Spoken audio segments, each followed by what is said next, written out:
The stagecoach rattled into Lincoln, New Mexico territory, on a sweltering August afternoon in 1878. And before the wheels had even stopped turning, the door flew open and a young woman stumbled out, her face streaked with tears that left clean tracks through the dust coating her cheeks.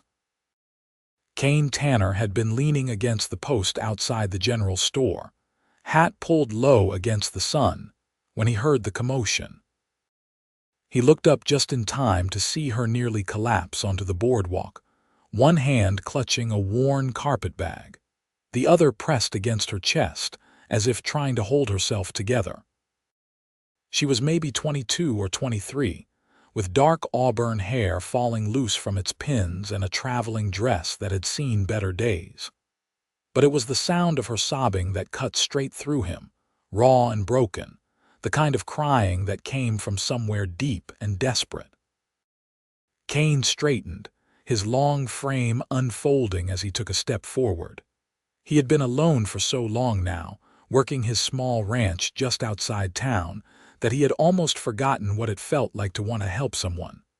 Almost. But something about this woman, standing there in the harsh New Mexico sun with her whole body shaking, pulled at something in his chest he thought had died 3 years ago when his family had been taken by fever. "Madam." His voice came out rougher than he intended as he approached. "Are you all right?"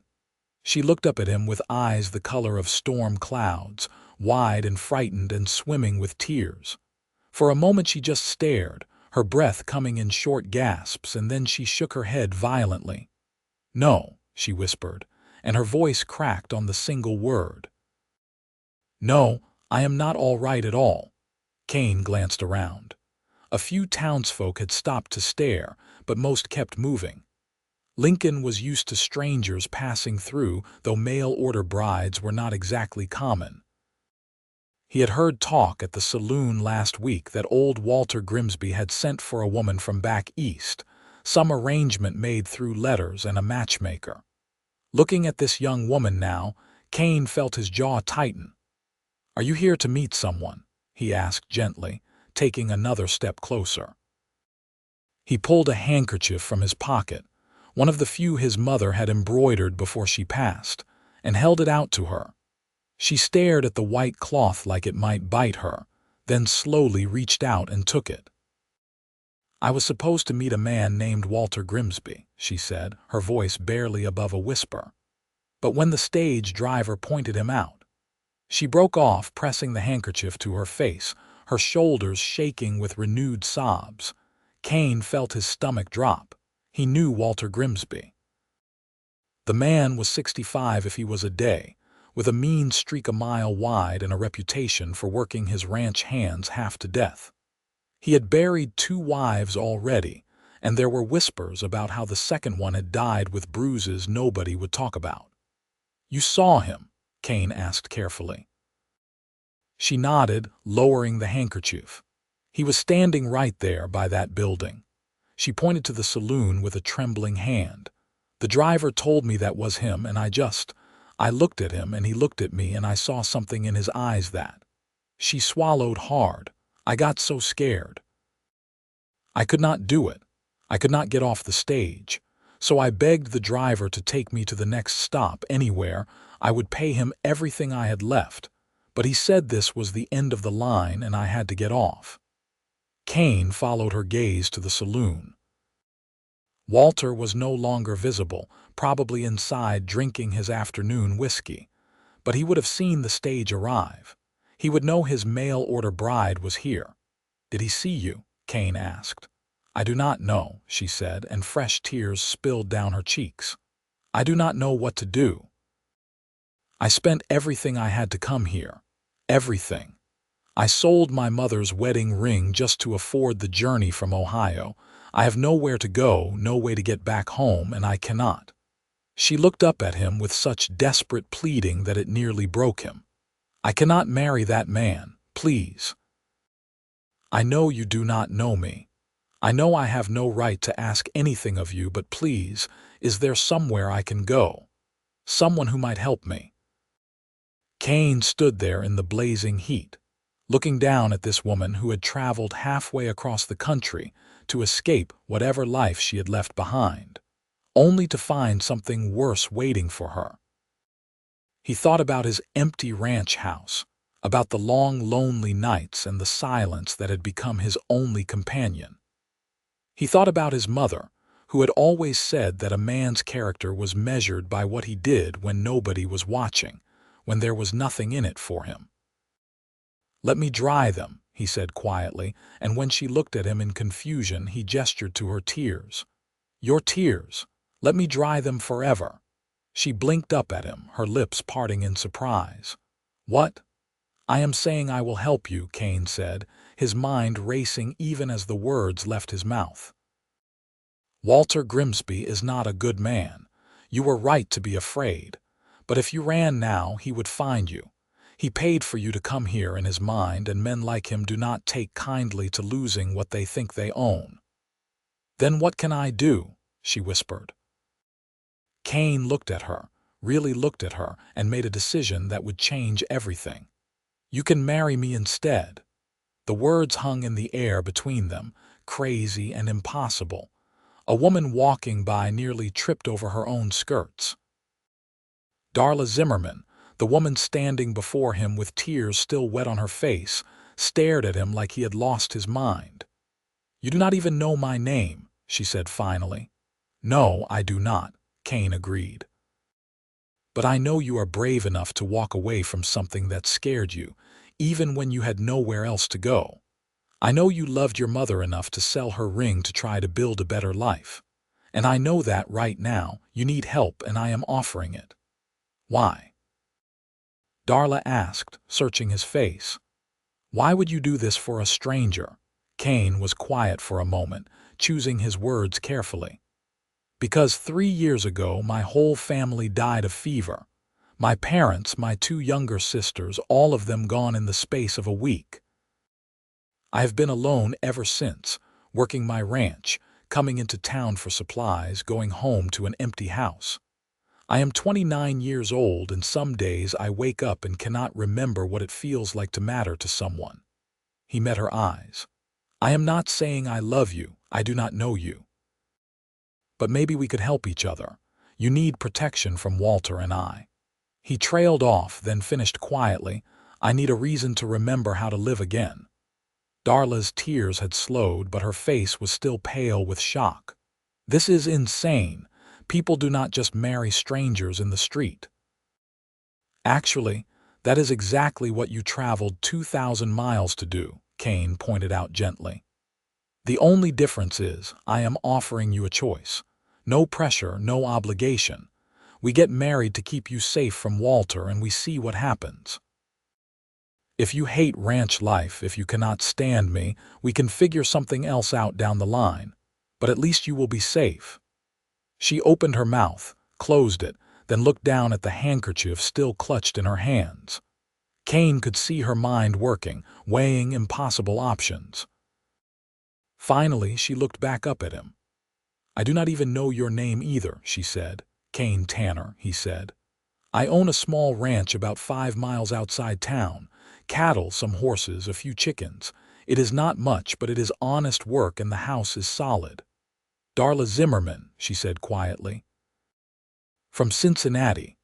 I was a seamstress there, but after my mother died 6 months ago, the boarding house owner wanted to raise my rent, and I could not afford it. I saw an advertisement for mail-order brides, and I thought—" She laughed bitterly. "I thought it was a chance at a new life. A home of my own, maybe even a family someday." "It still could be," Kane said. "Just not with Walter Grimsby." Darla bit her lip, glancing around nervously. "If we do this, how quickly would we need to do it? Because if that man comes looking for me—" "Judge Morrison lives just down the street," Kane said. "He is a friend. We could do it today, right now if you want, before Walter even knows what happened." "Today," Darla's voice rose. "Right now, unless you have a better plan." She stared at him for a long moment, her gray eyes searching his face as if trying to read his soul. Whatever she saw there must have been enough, because she took a deep, shaky breath and nodded. "All right," she said. "All right, let us do it, before I lose my nerve." Kane offered her his arm, and after a moment's hesitation, she took it. Her hand trembled where it rested on his forearm, but she held her head up as they walked down the street together. People stared, whispers following them like tumbleweeds in the wind, but Kane kept his eyes forward. He had just proposed marriage to a woman whose last name he had learned 30 seconds ago. If that was not the craziest thing he had ever done, it was certainly in the top 3. Judge Morrison was in his office, reviewing land deeds with his spectacles perched on the end of his nose. He looked up when Kane knocked on the open door, and his bushy white eyebrows rose nearly to his hairline when he saw Darla. "Kane Tanner," he said slowly, "I do believe I have known you since you were a boy, and I cannot recall ever seeing you with a woman on your arm." "That is about to change, Judge," Kane said. "This is Darla Zimmerman, and we would like you to marry us, today, now if possible." The judge's eyebrows climbed even higher. He looked from Kane to Darla and back again. "Is there something I should know about, some reason for the hurry?" "Miss Zimmerman was meant to marry Walter Grimsby," Kane said flatly. "She arrived in town about 10 minutes ago, saw what kind of man he is, and decided she would rather take her chances with me." Understanding dawned on the judge's weathered face, followed quickly by approval. "I see. Well, I cannot say I blame you, young lady. Walter Grimsby is not fit to marry a rabid coyote, let alone a decent woman." He stood up, closing his ledger with a decisive thump. "Do you have any witnesses?" "The law requires 2, Kane thought fast. "Could we grab a couple of people from the street?" "Already ahead of you," said a voice from behind them. Kane turned to see Mrs. Harriet Pemberton, the postmaster's wife, standing in the doorway with her grown daughter, Ruth. Harriet was a formidable woman with iron gray hair and a spine to match, and she was smiling broadly. "I saw you two walking this way and guessed what might be happening. Ruth and I would be honored to stand witness. Anything to keep a nice girl out of Walter Grimsby's clutches." "Thank you," Darla said, her voice small but sincere. The ceremony itself took less than 10 minutes. Judge Morrison had performed dozens of weddings over the years and knew the words by heart. Kane found himself repeating vows in a kind of daze, hyper-aware of the slight pressure of Darla's hand in his, the way her voice shook when she said, "I do." He did not have a ring to give her, but the judge waved it off, saying they could sort that out later. "By the authority vested in me by the territory of New Mexico, I now pronounce you husband and wife," Judge Morrison said. "Kane, you may kiss your bride." Kane froze. In all the rushed planning, he had not thought about this part.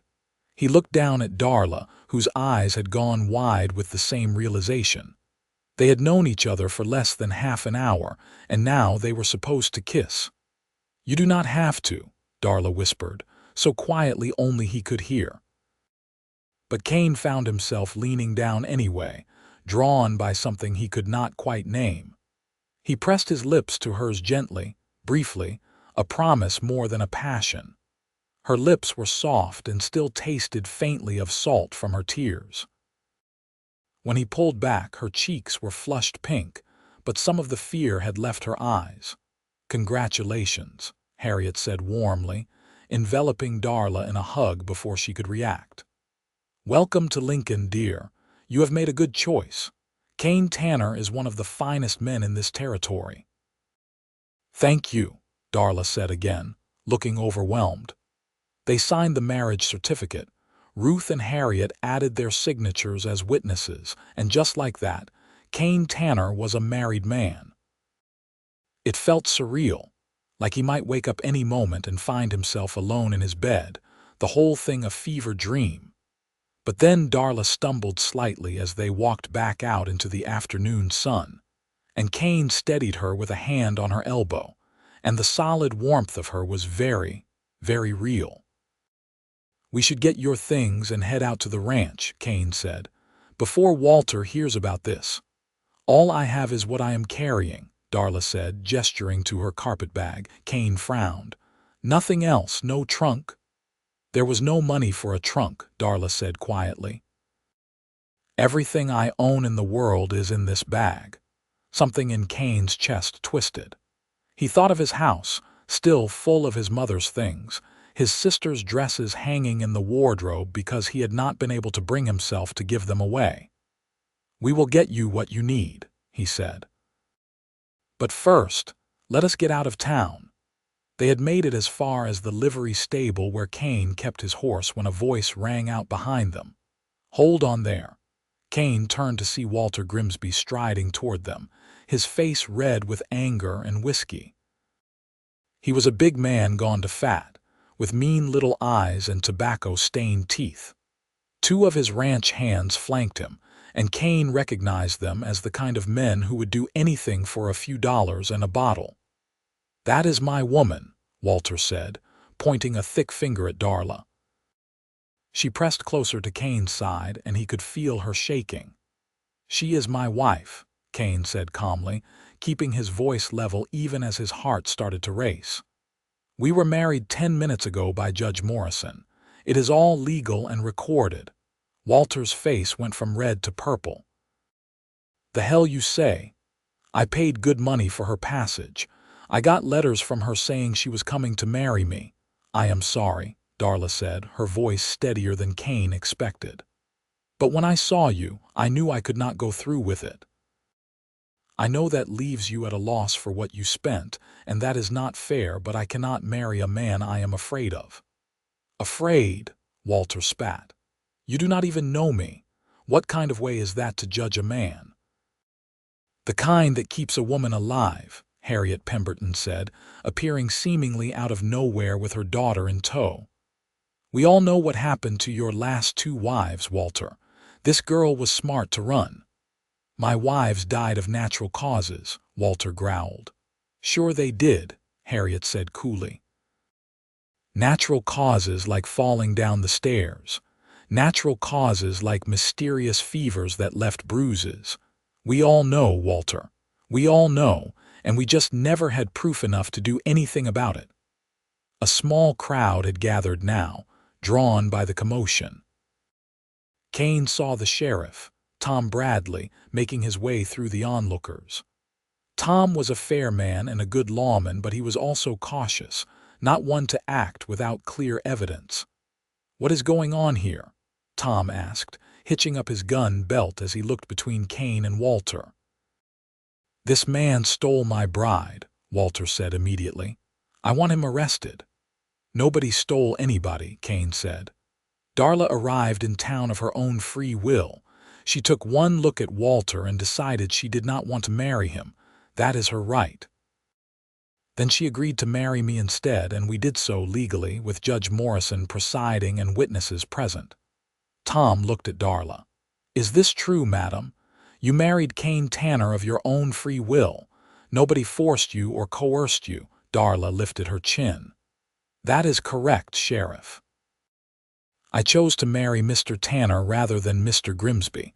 It was entirely my decision." "She is my property," Walter bellowed. "I paid for her." "Women are not property, Walter," Tom said sharply. "You know that. You might have paid for her travel, but that does not give you ownership of her. She is a human being with the right to make her own choices." "This is not right," Walter said, but some of the bluster had gone out of him. He looked around at the gathered crowd, seeming to realize that public sentiment was not on his side. "I want my money back then. Every cent I spent bringing her here." Kane had expected this. "How much?" $200, Walter said immediately. "That is a lie," Darla said, anger flashing in her storm-gray eyes. "The journey cost $75. I know because I arranged half of it myself before you agreed to cover the rest." "Fine, $75 then," Walter grumbled. Kane did not have $75 just sitting around. It was a significant sum, nearly 2 months of careful savings. But he nodded anyway. I will pay you back, but it will take me some time. I will give you 25 now and the rest in installments. I want it all now, Walter said stubbornly. Then you are not getting it, Kane said flatly, because I do not have it. 25 now and the rest over the next few months or nothing at all. Your choice. Walter glared at him, working his jaw like he was chewing on something bitter. Finally, he spat into the dust and nodded. Fine, but I want it in writing.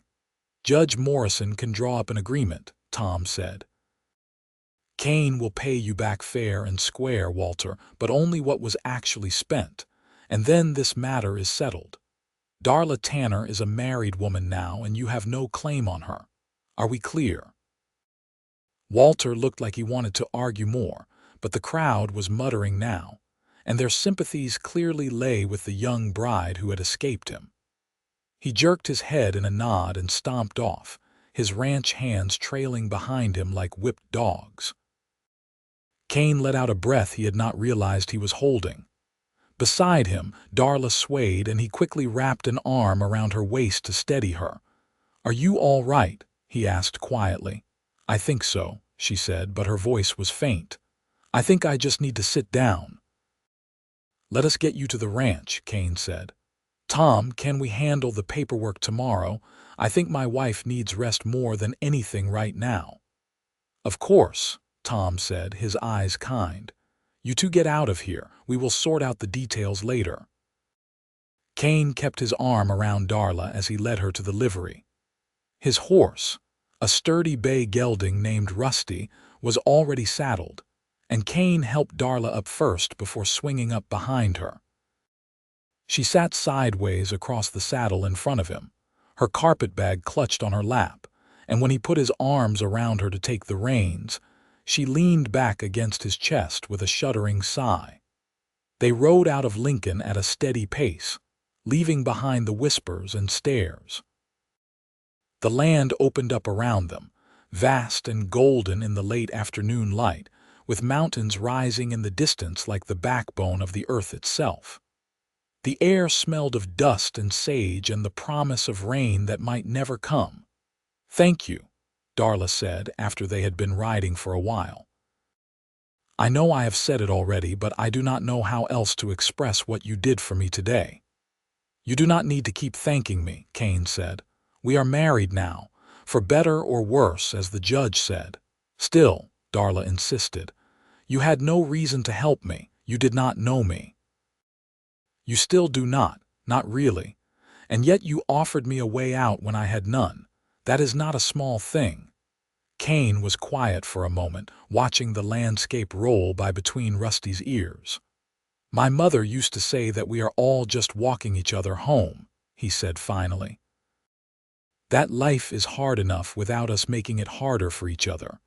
When I saw you crying on that boardwalk, I thought nobody should have to feel that alone." He felt Darla shift in his arms, and when he glanced down, he saw that she was crying again, but quietly this time, tears slipping down her cheeks without the desperate sobbing from before. "I am sorry," she said, wiping at her face with his handkerchief, which she still had. "I do not mean to cry so much. It has just been such a long, strange day." "It has," Kane agreed, "and you are allowed to cry if you need to. God knows I did enough of it after my family died." "Is that why you live alone?" Darla asked softly. "Because they all passed." "Yes," Kane said. "The fever came through in the winter of '75. Hit a lot of families, but some were lucky and some were not. We were not. I had been in Santa Fe helping a friend move cattle when it struck, and by the time I got the message and rode home, my father was already gone. I got there just in time to watch my mother and sisters die too, one after another. There was nothing I could do. The doctor said it was the same fever that had been killing people all over, that it just had to run its course, but they did not make it through." He paused, old grief tightening his throat. "I buried them on a hill overlooking the ranch where my mother always said the sunrise was prettiest, and then I just kept working because I did not know what else to do." "I am so sorry," Darla whispered. That is a terrible loss. It was, Kane said. Still is, some days, but time helps. It does not make it go away, but it helps you learn to carry it. He guided Rusty around a clump of mesquite. What about you? You said your mother died 6 months ago, Darla nodded against his chest. Pneumonia. She went from healthy to gone in less than a week. After that, everything just fell apart. I could not afford the boarding house on my own, and I did not have other family. I thought about trying to find work as a live-in maid, but those positions are so hard to come by, and I heard stories about what men expect from women in those roles. She shuddered. When I saw the advertisement for mail-order brides, it seemed like a better option. A chance at a real home, a real life. I exchanged letters with Mr. Grimsby for 2 months. He seemed kind in his writing, talked about his ranch and how he wanted a helpmate to share his life. He never mentioned that he was so much older, or that he had been married twice before, or that he had that look in his eyes like he was assessing livestock. His letters were probably written by someone else, Kane said. Walter can barely write his own name. He likely paid someone in town to correspond for him and make him sound better than he is. That should be illegal, Darla said with feeling. Probably, Kane agreed. But it is not. There are a lot of things that should be different in this world.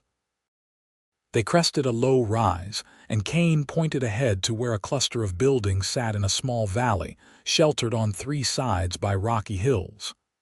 There, he said. That is home. Darla straightened, looking at the ranch with obvious interest. It was not much, Kane knew. The house was a simple structure of wood and stone, 2 stories with a wide porch running along the front. There was a barn that had seen better days, a chicken coop, a small corral with a few horses visible inside, and beyond that, pasture land where his cattle grazed. Everything was neat and well maintained, but it lacked the touches that marked a place as truly lived in. No flowers by the door, no curtains in the windows, no signs of life beyond the basic necessities. It is quiet, Darla said finally. Very, Kane said. I hope that does not bother you. The nearest neighbor is 3 miles away. I think quiet sounds wonderful right now, Darla said. After the noise and crowds of Cincinnati, after the constant rumble of the stagecoach for days on end, quiet sounds like heaven. Kane felt something in his chest ease slightly. He had been worried that she would take one look at his lonely ranch and regret her hasty decision. He guided Rusty to the house and dismounted, then reached up to help Darla down. She slid into his arms, and for a moment they stood there, close enough that he could see the gold flecks in her gray eyes, could smell the travel dust in her hair mixed with something floral, maybe lavender. Then Darla stepped back, looking flustered, and Kane cleared his throat and led Rusty to the barn. The inside was dim and cool, smelling of hay and horse. He unsaddled Rusty and gave him a quick rub-down before turning him into his stall with feed and fresh water. When he emerged, Darla was standing on the porch, her carpetbag at her feet, looking uncertain. Kane realized that she was waiting for him to open the door, to invite her into what was now her home too. He felt a flash of awkwardness. He had lived alone for so long that he had forgotten how to navigate these small social moments. "Come on in," he said, climbing the steps and opening the door. "I am sorry, it is not much to look at." Darla stepped inside, and Kane tried to see the place through her eyes. The main room served as kitchen and living area both, with a large stone fireplace dominating one wall. His father's armchair still sat beside it, and his mother's sewing basket rested on a small table nearby, as if she might return any moment to finish the shirt she had been mending. The kitchen area was functional but sparse, and everything was covered in a fine layer of dust, despite Kane's attempts at housekeeping.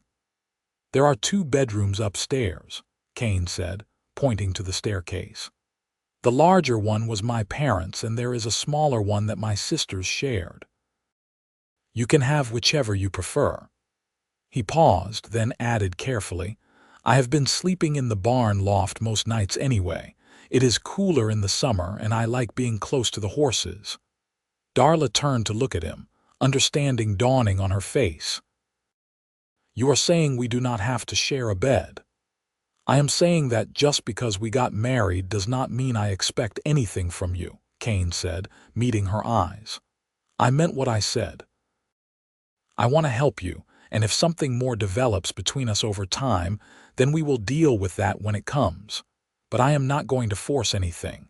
You have been through enough today. Darla's eyes filled with tears again, but she was smiling through them.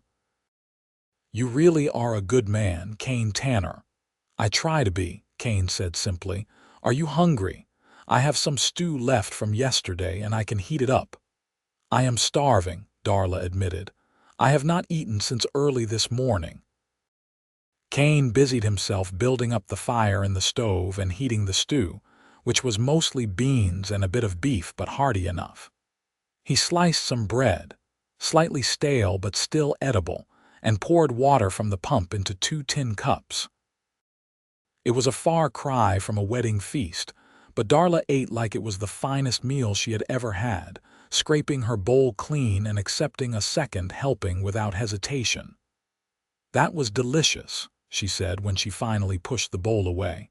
Thank you. You are welcome, Kane said.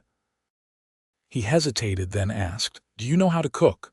I can manage the basics, but I am not what you would call skilled. I can cook, Darla said. My mother taught me before she died. I am better with a needle than a pot, but I know my way around a kitchen well enough. That is good, Kane said. I mean, not that I expect you to do all the cooking. We can share the work.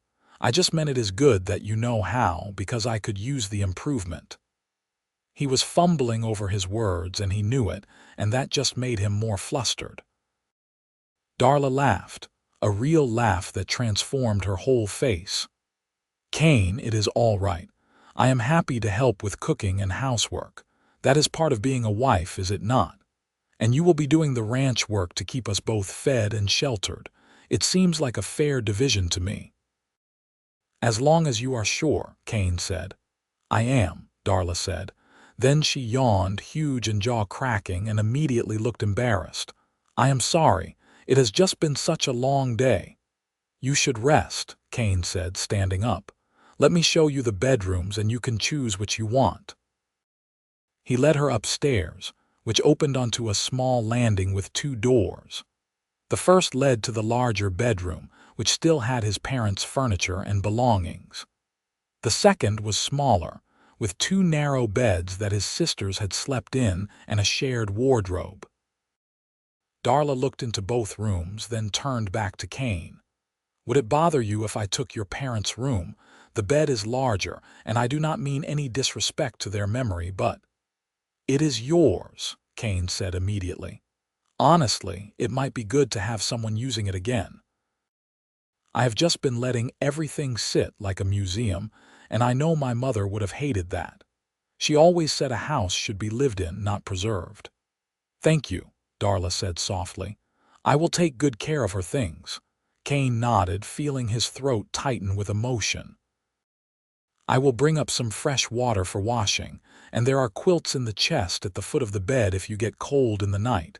If you need anything else, I will be in the barn. Kane, Darla said as he turned to go. He looked back at her, this woman who was now legally his wife despite being a stranger mere hours ago. Thank you, she said again. Not just for today, but for this, for giving me a chance to catch my breath and figure out what comes next. We will figure it out together, Kane said. That is what married people do, right? She smiled at that, and Kane carried the image of that smile with him as he went back downstairs, fetched a bucket of water from the well and brought it up for her. By the time he went back out to the barn, the sun was setting in a blaze of orange and purple, and he could see a lamp glowing in the upstairs window of his house. His house. But now it was Darla's house too. Kane climbed up to the loft where he had made a rough bed of blankets and lay back, staring up at the barn roof. He could hear Rusty shifting in his stall below, the soft sounds of the chickens settling for the night, a coyote calling somewhere out on the range. What had he done? In the span of less than an hour, he had gone from a lonely bachelor to a married man. He had taken on responsibility for another person, promised to protect and provide for her, all because he had seen her crying and something in him had refused to walk away. But as he closed his eyes and drifted toward sleep, he found he did not regret it. For the first time in 3 years, his house had light in the windows. For the first time in 3 years, he would wake up knowing he was not alone. It was a start. Kane woke before dawn, as he always did, to the sound of roosters crowing and cattle lowing out in the pasture. He stretched, feeling the stiffness in his back from sleeping on the barn floor despite the blankets, and climbed down from the loft. Morning chores came automatically after so many years. Feeding the horses, collecting eggs from the chickens, checking that the cattle had not broken through any fences during the night. He was hauling water to the horse trough when he heard the house door open and looked up to see Darla standing on the porch, wrapped in what looked like one of his mother's shawls. Her hair was loose around her shoulders, catching the first rays of sunlight, and she looked younger somehow, less worn down than she had yesterday. "Good morning," she called out. "Morning," Kane called back. "You are up early." "I am used to early mornings," Darla said.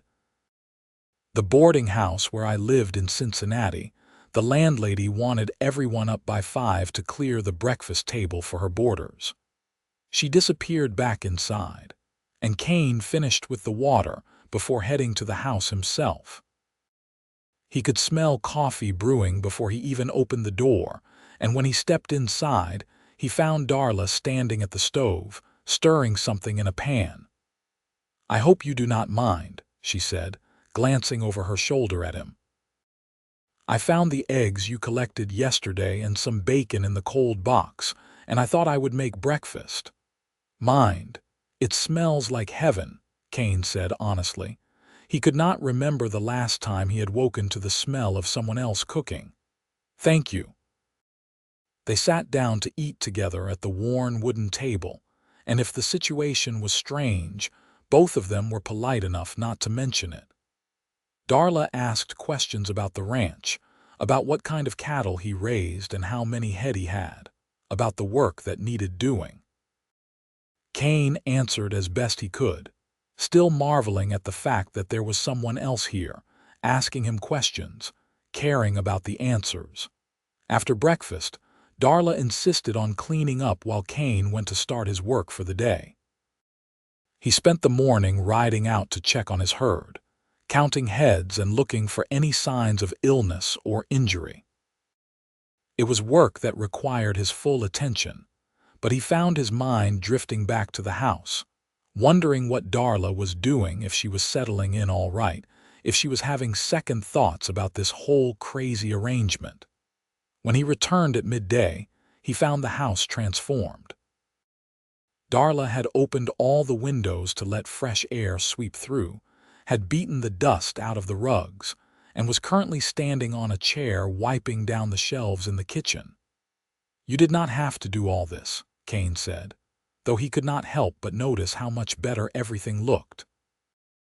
"I wanted to," Darla said, climbing down from the chair. "It gave me something to do, and besides, I like making things clean. It is satisfying." She gestured to the table, where she had laid out lunch. Cold chicken left over from some meal Kane had forgotten about, fresh bread she must have baked that morning, and sliced apples from the few trees growing near the house. "Are you hungry?" They ate together again, and Kane found himself relaxing into conversation more easily. Darla told him about growing up in Cincinnati, about working as a seamstress in a shop that made dresses for wealthy women, about how her mother had been a widow who took in sewing to make ends meet. "She was the strongest person I knew," Darla said, her eyes distant. "She never complained, never let me see her worry, even though I know she must have worried all the time about money, about how we would manage. She always made sure I had enough to eat, even if it meant she went without. And she taught me everything she knew about sewing, about making things beautiful. She said that was important, that even when life was hard, we should still try to make beautiful things." "She sounds like she was a wonderful woman," Kane said. "She was," Darla agreed. "I miss her every day." Kane told her about his family too, about his father who had been a quiet man but fair, who had taught Kane everything about ranching and horses, about his mother who had filled the house with music, singing while she cooked and sewed, about his sisters, Emma who had been 15 and wanted to be a teacher, and little Sarah who had only been 12 and loved animals more than anything. Emma was always reading, Kane said, a sad smile crossing his face. "We had maybe 20 books in this house, and she had read them all a dozen times each. She used to say that as soon as she saved enough money, she was going to order a whole trunk full of new books from back east." He paused. "Her books are still upstairs, in the bedroom you are using. If you want to read them, I know she would have liked that." "I would," Darla said softly. "Thank you for telling me about them. It helps, knowing who lived in this house before me. It makes it feel less like I am intruding." "You are not intruding," Kane said firmly. "You are my wife. This is your home now, as much as it is mine." Something passed between them then, a moment of understanding, of connection. They were both people who had lost everything, who were trying to build something new from the ashes of their old lives. Maybe they had only known each other a day, but in some ways, they understood each other better than people who had known each other for years. The days began to develop a rhythm. Kane would wake early and do his morning chores while Darla made breakfast.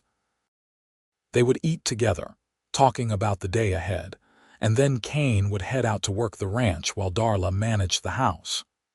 She proved to be an excellent cook, far better than Kane, and she seemed to take pleasure in trying new recipes with the limited ingredients available. She also threw herself into sewing projects, mending Kane's worn clothes, and even making new curtains for the windows out of some old fabric she found in his mother's sewing basket.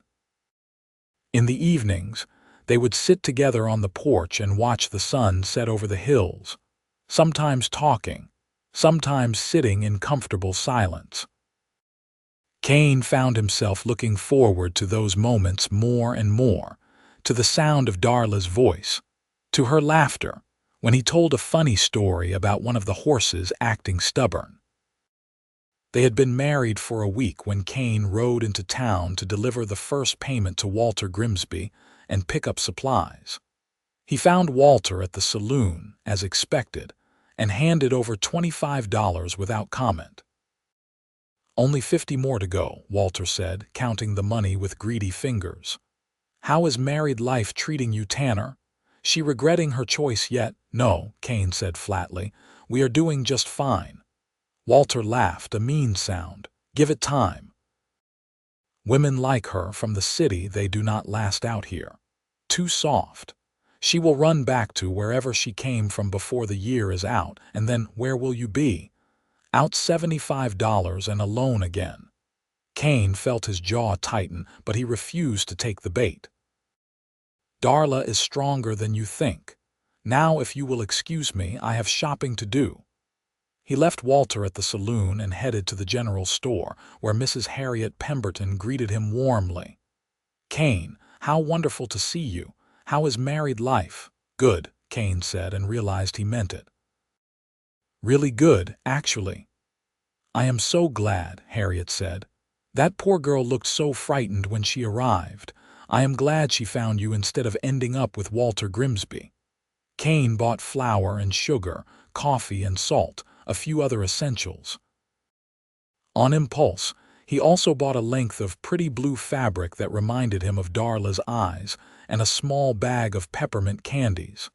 Harriet smiled knowingly when she wrapped up his purchases. "Taking gifts home to your bride," she said. "That is sweet." Kane felt his face heat but did not deny it. He loaded everything onto Rusty and rode back to the ranch, feeling lighter than he had in years. Darla was in the garden when he arrived, pulling weeds from the vegetable patch that had gone wild since his mother died. She stood up when she heard him approach, wiping dirt from her hands onto the apron she wore. "How did it go in town?" she asked. "Fine," Kane said. He dismounted and pulled out the fabric and candies, handing them to her. "I saw these and thought of you." Darla's face lit up with delight as she held the fabric up to the light. "Kane, this is beautiful. I can make a dress from this, a real dress instead of just patching my old ones." She looked up at him, her eyes bright. "Thank you. You did not have to do this." "I wanted to," Kane said, echoing her words from that first morning. "You have been working so hard on the house and everything. I wanted you to have something nice." She stepped forward suddenly and hugged him, her arms going around his waist, her face pressed against his chest. Kane froze for a moment, then carefully put his arms around her, feeling the warmth of her, the solidness of her presence. "Thank you," she whispered against his shirt, "for everything, for giving me a home and treating me with kindness.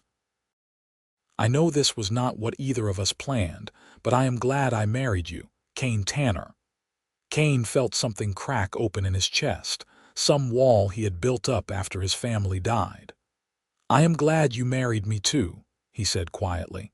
"I did not realize how lonely I had become until you were here." They stood there for a long moment, holding each other in the afternoon sun, and Kane felt the truth of what was happening settle over him like a warm blanket. This was not just a marriage of convenience anymore, not just a rescue mission. Something real was growing between them, fragile and new but undeniably there. That night, instead of retreating to the barn as he had been doing, Kane accepted when Darla asked if he would like to stay in the house. He took the smaller bedroom, the one his sisters had shared, while Darla stayed in the main bedroom. But before they parted for the night, Darla caught his hand. "Would you like to sit with me for a while?" she asked. "I am not quite ready to sleep yet." They sat together in the main room, Darla working on her sewing while Kane read one of Emma's books, a collection of poetry he had never paid much attention to before. Darla read some of the poems aloud, her voice soft and melodic, and Kane found himself watching her more than listening to the words. The lamplight caught in her auburn hair, making it gleam like copper.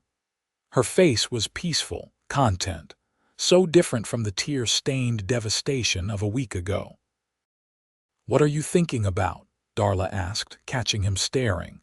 "Just that you look happy," Kane said honestly. "I am," Darla said, setting down her sewing. "I know it is strange. A week ago I was terrified, running from one bad situation with no idea what I was getting into. But now—" She smiled. "Now I feel like I am exactly where I am supposed to be." Kane set aside his book and moved to sit beside her on the sofa. "Darla, I want you to know something. When I asked you to marry me, I meant what I said about no pressure, about letting things develop naturally. But I also want you to know that I am developing feelings for you, real feelings." He took a deep breath. "I do not expect you to feel the same way. You do not owe me anything just because I helped you, but I wanted to be honest." Darla looked at him with those storm-gray eyes, and Kane could see 100 emotions flickering across her face. "I am developing feelings for you too," she said finally. "I was not sure if I should say anything, if it was too soon, or if you would think I was just being grateful. But it is more than gratitude. You are kind and thoughtful, and you make me feel safe in a way I have not felt since my mother died." She reached out and took his hand. "I think I am falling in love with you, Kane." Kane's heart felt like it might burst from his chest. "I think I am falling in love with you too." They leaned toward each other at the same time, and this kiss was nothing like the brief peck at their wedding. This was slow and deep and full of promise, a kiss that said all the things they were still learning how to put into words. When they finally pulled apart, both breathing hard, Darla was smiling. "We are doing this all backwards," she said with a laugh. "Usually people fall in love first and then get married. We have never been much for doing things the usual way," Kane said, grinning. They stayed up late into the night, talking and kissing and planning their future together. Darla told Kane about her dreams of making the ranch house into a real home, maybe even taking in sewing work from women in town to earn a bit of extra money. Kane told her about his plans to expand the herd, to build up the ranch into something sustainable that could support a family. "A family," Darla repeated softly. "Do you want children, Kane?" "Someday," Kane said. "When we are ready, when we have had time to just be us for a while." He looked at her seriously. "Is that something you want?" "Very much," Darla said. "I always wanted children. I want to fill this house with life and laughter the way you described it being when your family was alive." "We will," Kane promised. "We have time." Over the next few months, life settled into a comfortable pattern. Kane paid off his debt to Walter Grimsby, taking satisfaction in handing over the final payment and watching the man's sour expression when he realized he would not be getting any more money. Darla made friends in town, especially with Harriet Pemberton and her daughter Ruth, who often invited her to ladies' gatherings and church socials. She started taking in sewing work as planned, and soon had a steady stream of customers impressed by her skill with a needle. Kane expanded his herd, buying a few more head of cattle with the money Darla earned from her sewing combined with his own savings. The ranch began to prosper in a small but steady way, and the house transformed from a dusty monument to the past into a warm, welcoming home filled with the smells of cooking and the sound of Darla singing while she worked. They grew closer every day, learning each other's quirks and habits. Kane discovered that Darla talked in her sleep, mumbling about thread and patterns. Darla learned that Kane had a sweet tooth and would sneak peppermint candies when he thought she was not looking. They learned to work together, to anticipate each other's needs, to communicate in the way that only happens when two people truly make space for each other in their lives. 6 months after their hasty wedding, Kane came home from checking the northern fence line to find Darla standing at the stove, stirring something that smelled delicious. But when she turned to greet him, he saw that her eyes were red and puffy, like she had been crying. "What is wrong?" Kane asked immediately, crossing to her and taking her by the shoulders. "Are you hurt? Did something happen?" "No, nothing like that," Darla said, but tears spilled down her cheeks. "I am sorry, I do not mean to worry you, it is just—" She took a shaky breath. "I am with child, Kane. I am going to have a baby." Kane stared at her for a long moment, his mind struggling to process what she had just said. A baby. They were going to have a baby, and then joy, pure and overwhelming, flooded through him. "That is wonderful," he said, laughing and pulling her into his arms. "Darla, that is the most wonderful news." "You are happy?" Darla asked, pulling back to look at him. "You are not upset? I know we said we wanted to wait." "I am thrilled," Kane said firmly. "Maybe it is sooner than we planned, but I cannot imagine anything better than having a child with you." He wiped away her tears with his thumbs. "Why were you crying? Are you not happy?" "I am happy," Darla said. "So happy it scared me. I keep thinking about all the things that could go wrong, about my mother who lost 2 babies before she had me. About what it will be like to bring a child into this world." She put a hand on her still flat stomach. "But mostly I am just happy, overwhelmed and terrified, but happy." Kane kissed her forehead, her cheeks, her lips. "We are going to be wonderful parents," he said. "And you are going to be amazing. I have seen how much love you pour into everything you do. Our child is going to be so lucky to have you as a mother." That night, they moved Darla's things into the smaller bedroom and reclaimed the main bedroom together, finally sharing a bed as husband and wife in truth. They made love slowly, carefully, Kane treating Darla like she was made of glass now that he knew she carried their child.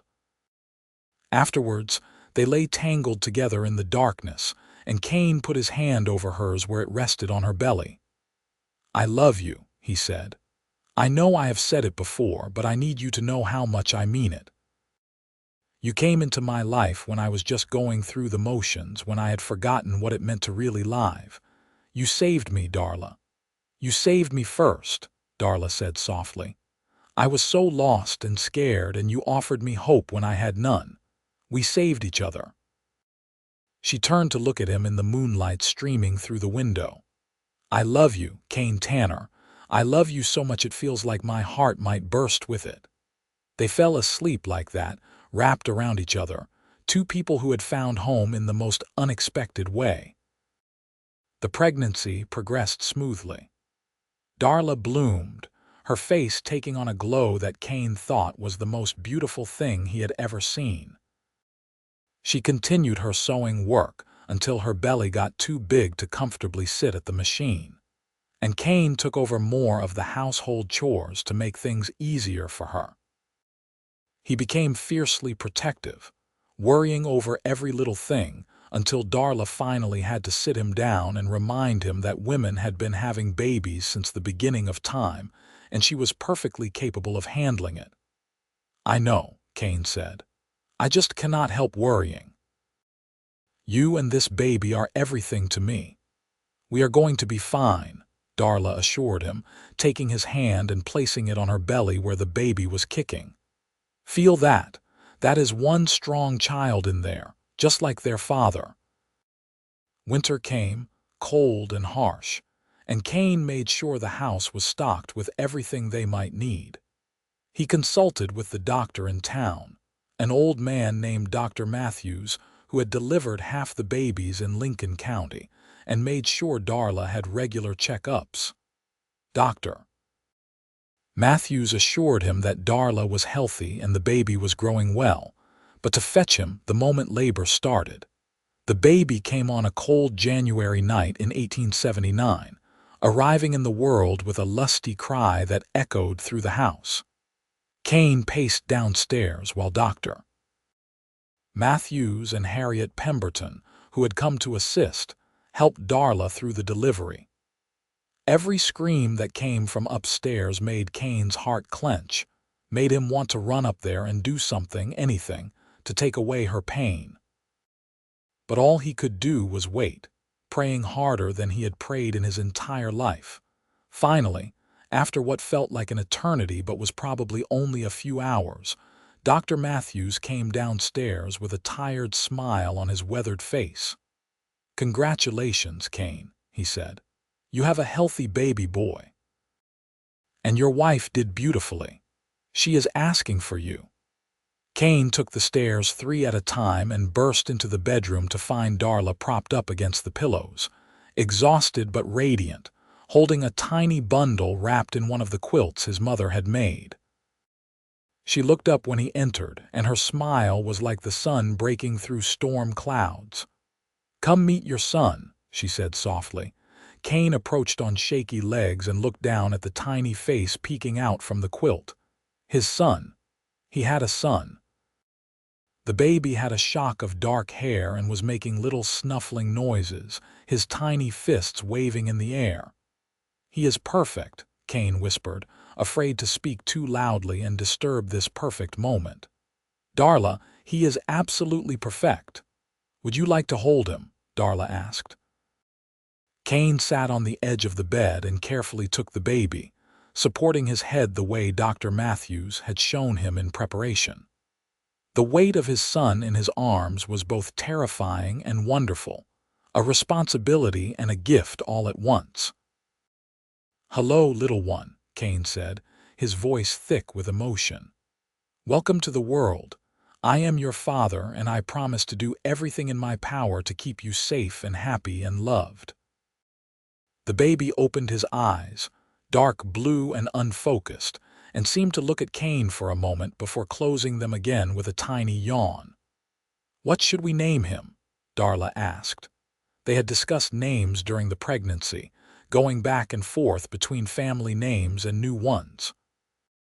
But now, looking down at his son, Kane knew exactly what felt right. "How about Henry Thomas?" Kane said. "Henry was my father's name and Thomas was your father's, you said. Henry Thomas Tanner." "Henry Thomas Tanner," Darla repeated, testing the name. "I love it. Hello, Henry." "Hello, my sweet boy." Over the next few weeks, they adjusted to life with a newborn.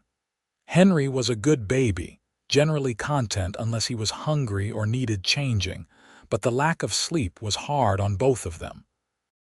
Kane took over even more of the household work, insisting that Darla focus on recovering from the birth and caring for Henry.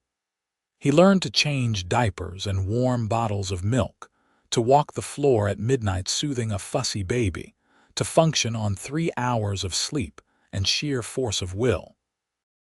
But for all the exhaustion, Kane had never been happier. He would stand over Henry's cradle, which he had built himself from sturdy pine, and watch his son sleep, marveling at every tiny detail.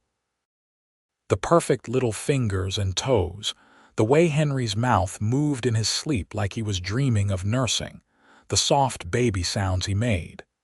This was his son, his and Darla's, a living symbol of the love they had built together. Darla recovered well from the birth, and soon their life settled into a new rhythm, one that revolved around Henry's needs but still left room for the two of them. They would sit together in the evenings after Henry was asleep, Darla's head on Kane's shoulder, and talk about their hopes for their son, about the life they were building. "I want him to grow up happy," Darla said one night. "I want him to always know he is loved and valued, that he can be whatever he wants to be." "He will," Kane promised. "We will make sure of it." Spring came, turning the brown landscape green and bringing new life to the ranch. The cattle had calved successfully, adding to Kane's herd, and the chickens were laying prolifically. Darla's garden flourished, providing fresh vegetables, and she started taking on sewing work again, little projects she could do while keeping an eye on Henry. By the time Henry was 6 months old, sitting up on his own and babbling happily, Kane could hardly remember what life had been like before he had a family. The loneliness that had defined his existence for 3 years had been completely erased, replaced by the constant happy chaos of a baby who demanded attention and a wife who filled every corner of his heart. They celebrated Henry's first birthday with a small party, inviting Harriet and Ruth Pemberton, Sheriff Tom Bradley and his wife, Dr. Matthews, and a few other families from town who had become friends. Darla made a cake, and Henry smashed his slice with both hands, getting frosting everywhere and laughing with pure joy. "This is what I dreamed of," Darla said to Kane that night after all the guests had left and they were cleaning up. Henry was asleep upstairs, worn out from all the excitement. "When I was on that stagecoach, terrified and crying, with no idea what was going to happen to me, I could not have imagined that I would end up here like this. So happy I could cry again, but for completely different reasons." "Do you ever think about what would have happened if you had not gotten off that stage?" Kane asked. "If you had just gone on to the next town?" "Sometimes," Darla admitted, "but I try not to dwell on it. I think things happen the way they are supposed to. I was supposed to meet you. We were supposed to build this life together." She moved into his arms, fitting against him perfectly after almost 2 years of practice. "I was supposed to arrive with tears streaming, and you were supposed to dry them forever." Kane smiled at the memory of that first day, of the words that had come to him without planning, that had somehow set them on this path. "I meant it, you know, every word." "I know," Darla said. "And you did. You dried my tears and gave me more happiness than I ever thought possible." As the years passed, their family grew. When Henry was 3, Darla had another baby, a daughter they named Clara Rose. She had Darla's auburn hair and Kane's green eyes, and she was the apple of Henry's eye from the moment he met her. He took his role as big brother very seriously, always wanting to help with feeding her and showing her his toys. The ranch continued to prosper. Kane expanded his operations, buying more land and more cattle, hiring a couple of ranch hands to help with the increased workload. Darla's sewing business grew as well, and she even started designing her own patterns that became quite popular among the women in town. They added on to the house, building another bedroom for the children and expanding the kitchen so Darla had more space to work. They planted more trees around the property, fruit trees and shade trees, thinking of the future, of the legacy they were building for their children. When Henry was 7 and Clara was 4, Darla had their third and final child, another boy they named James Edward. By that point, the house that had once been silent and lonely was constantly filled with noise and laughter, with children running through the rooms and playing in the yard. Kane would sometimes stand on the porch in the evening, watching his children play while Darla worked on her sewing nearby, and think about how impossible all of this would have seemed that day in August 1878, when he had seen a crying woman stumble off a stagecoach. How one moment of compassion, one impulsive decision to help a stranger, had completely changed the course of his life. "What are you thinking about?" Darla asked, coming to stand beside him. She was in her early 30s now, with a few more laugh lines around her eyes and silver threads just starting to show in her auburn hair, and Kane thought she was more beautiful than ever. "Just counting my blessings," Kane said, pulling her close. "Remembering how lost I was before you came along." "We saved each other," Darla said, as she had said so many times over the years. "That is what makes us work." Henry, who was growing tall and serious like his father, came running up to the porch. "Papa, can you help me with the horses? I want to practice saddling again." "Of course," Kane said. "Come on, let us go to the barn." As they walked away, Clara chasing after them and demanding to come too, Kane heard Darla call out, "Dinner in an hour. Do not be late." "We would not dare," Kane called back, grinning. Life continued in this happy rhythm. The children grew, each developing their own personalities and interests. Henry loved the ranch and announced by the time he was 10 that he wanted to be a rancher like his father. Clara was artistic, constantly drawing and designing dresses for her dolls, clearly taking after her mother. James was still too young to have settled on any particular passion, but he was curious about everything, always asking questions and exploring.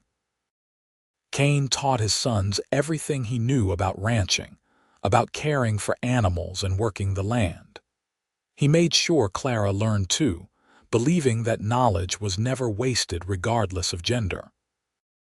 Darla taught all 3 children to sew and cook, saying that they would all need to be self-sufficient adults one day. But most of all, they taught their children about love, about kindness, about helping others when they were in need. They told them the story of how Kane and Darla had met, about the mail-order bride who had arrived crying and the lonely cowboy who had offered to dry her tears forever. "That is the most romantic story ever," Clara would sigh dramatically whenever she heard it, even though she had heard it dozens of times. "It is romantic," Darla would agree, smiling at Kane across the room. "But it is also about bravery, about taking chances on people, about building something beautiful out of fear and uncertainty." "Your mother is very wise," Kane would say, making Darla laugh. In 1895, when they had been married for 17 years, Kane and Darla celebrated their anniversary with a trip to Santa Fe, leaving the children with Harriet Pemberton, who adored them like they were her own grandchildren. It was the first time they had been alone together for more than a few hours since Henry was born, and it felt strange and wonderful all at once.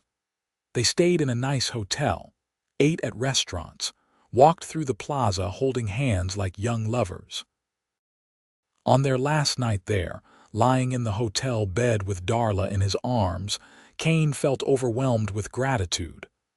"I need you to know something," he said into the darkness. "These have been the happiest years of my life. Every single day with you has been a gift." "Mine too," Darla said softly. "Even the hard days, even the days when the children were sick or the cattle got out or the money was tight. Every day has been worth it because I was spending it with you." "I keep waiting for it to feel ordinary," Kane admitted, "for the specialness of it to wear off, but it never does. I still look at you and feel the same way I did when I realized I was falling in love with you." "Good," Darla said, turning in his arms to face him. "Because I feel exactly the same way. You are still my cowboy who dried my tears forever. And I am still so grateful that I got off that stagecoach in Lincoln." They made love that night with the passion of people who knew each other completely, who had mapped every inch of each other's bodies and souls over years of devotion. And in the morning, they headed home to their children and their ranch and their life, both of them content in a way that could only come from building something real together from the ground up. The years continued to pass, marked by birthdays and holidays, by the changing seasons on the ranch, by the slow, steady growth of their children into young adults. Henry proved to be a natural rancher, with an eye for good cattle and a way with horses that Kane admired. At 18, he started taking on more responsibility, working alongside Kane as a true partner rather than just a helper. Clara, at 15, was already showing talent as a dressmaker, with several women in town requesting her designs specifically. She talked about maybe opening her own shop someday, and both Kane and Darla encouraged her dreams. James, at 11, was still figuring out his path, but he had a sharp mind and a love of books that reminded Kane of his sister Emma. They thought he might become a teacher or a lawyer, something that used his intelligence and natural curiosity. But no matter where their children's paths led, Kane and Darla knew they had given them the foundation they needed. Love, stability, support, and the knowledge that they came from a family that would always be there for them. One evening in the spring of 1897, Kane and Darla sat on their porch watching the sunset, as they had done thousands of times over the years. The children were inside, Henry helping Clara with the dishes while James did his schoolwork. Kane reached over and took Darla's hand, lacing their fingers together. "You remember what I said to you that first day?" he asked. "About drying your tears forever." "Of course I remember," Darla said. "It was the moment I started to believe that maybe things would be all right after all." "I want you to know that I meant every word," Kane said, "and I always will. Whatever comes, whatever challenges we face as we get older, I am here. Always." "I know," Darla said simply. "Just as I am here for you. Forever." They sat in comfortable silence as the sun dipped below the horizon, painting the sky in shades of orange and gold. Inside the house, Kane could hear his children laughing, could smell the remains of dinner Darla had cooked, could feel the solid weight of the life they had built together. He thought about that lonely cowboy he had been, standing outside the general store on a hot August day, his heart as dry and barren as the New Mexico dust. He thought about the crying woman who had stumbled off the stagecoach, terrified and alone, with no idea what her future held. And he thought about all the moments in between, all the days and nights of laughter and tears, of hard work and simple joys, of raising children and building a home, of learning what it meant to truly love someone and be loved in return. It had all started with a choice, a split-second decision to help a stranger in need. Kane had offered to dry Darla's tears forever, never imagining that in doing so he would heal his own broken heart. Never imagining that he would find not just a wife, but a partner, a best friend, the other half of his soul. "Thank you," he said quietly, squeezing Darla's hand. "For what?" she asked. "For getting off that stagecoach," Kane said. "For being brave enough to choose a different path. For choosing me." Darla smiled, that beautiful smile that still had the power to make his heart skip a beat even after 19 years of marriage. "Thank you for giving me a reason to stop crying," she said, "and for giving me a lifetime of reasons to smile instead." As the stars began to appear in the darkening sky, Kane pulled Darla closer, and she rested her head on his shoulder. Inside, their children's voices drifted out through the open windows, a reminder of the family they had created together, of the love that had grown from such an unlikely beginning. The mail-order bride had arrived with tears streaming, and the lonely cowboy had offered to dry them forever. And he had kept that promise, every single day, in 1,000 small ways and a few big ones. In return, she had given him everything he had lost and more than he had ever dreamed of having. Their story had started with tears and loneliness, but it had become something beautiful, something lasting, something worth every risk they had taken. And as they sat together on their porch, surrounded by the life they had built and the love they had nurtured, both Kane and Darla knew that they had found exactly what they had been searching for. Even before they knew they were searching, they had found home. They had found family. They had found each other, and that was enough. That was everything,